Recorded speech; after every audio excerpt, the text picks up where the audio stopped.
As you can see, I cut it all out, and I've already welded in a patch here.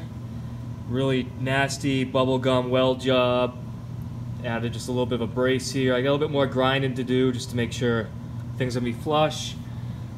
Coated it all down with just some rust conversion spray, and I'm gonna just go ahead and add some fiberglass to it just to stiffen it up a little bit. And there's a little bit, some pinholes through here, a little bit bigger than pinholes, but I'm just gonna fiberglass that over as well from the inside. Give that a quick coat of something, some sort of paint, primer, whatever.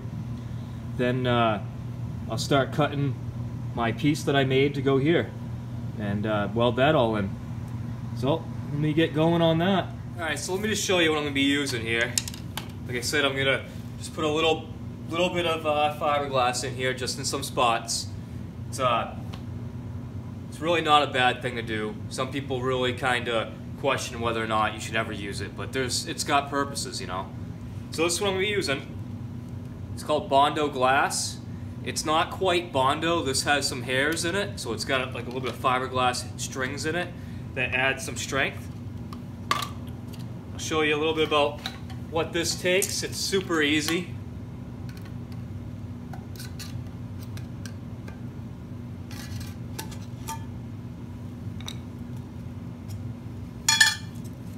So I don't need a whole lot of it. There's a little bit of a hole right in here that comes through here that you can't really see, but I want to kind of fill that. It's originally filled with a seam sealer, but seeing how I'm already here with the fiberglass, I'm just going to fill that. Try to get some of this out of here.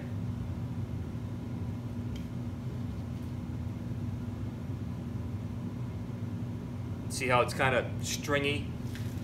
This is actually really strong stuff. When used properly, it's really not bad. What you don't want to see is a car that's, you know, made of Bondo and held together with Bondo, which that you can see it's not the case. Even though my welds are not great, it is welded. That should be plenty. The rule of thumb with this is you get this can of filler and you get this tube of hardener. This tube of hardener is enough hardener for this whole can. So it's a ratio. I've mixed up enough of this stuff where I've got a pretty good feel for how much to use. I'll show you. Sometimes you want to mix it up in the tube because it gets watery like it just did on me.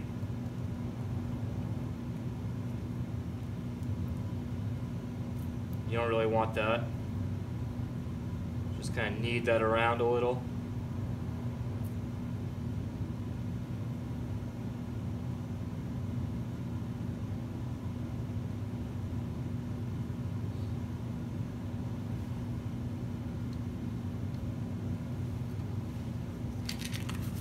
So that's actually looks like a lot more hardener than you would normally want. And that's, you know, because some of the liquid just squirted out on me. It's also a little bit chilly in here right now. You might hear I just started the furnace up. So it doesn't hurt for it to be a little bit more hardener. And when it's really hot, you'll use a little bit less hardener. I definitely put too much hardener in this, but we're gonna use it.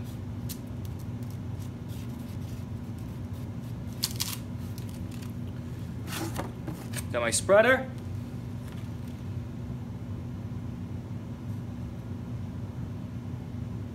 I like to use a paint stick for doing this because I'll keep the paint stick, you know, mostly clean, and I can use that several times to do the mix. And then when it gets nasty enough, I just toss it, grab a new one. So try and knead that a little bit better. I always use just a cardboard. Ignore the phone that's ringing. Hit the spot here first.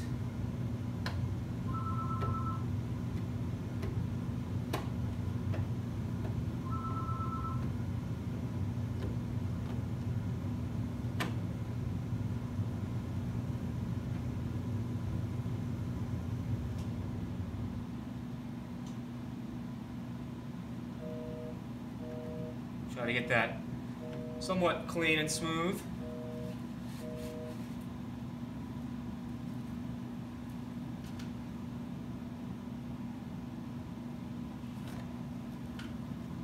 Try not to block the camera too much.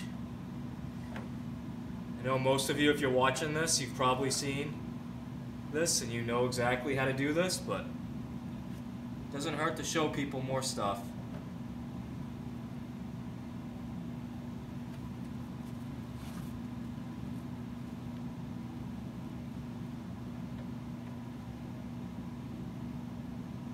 Just trying to work it in for any of the pinholes I left in the weld.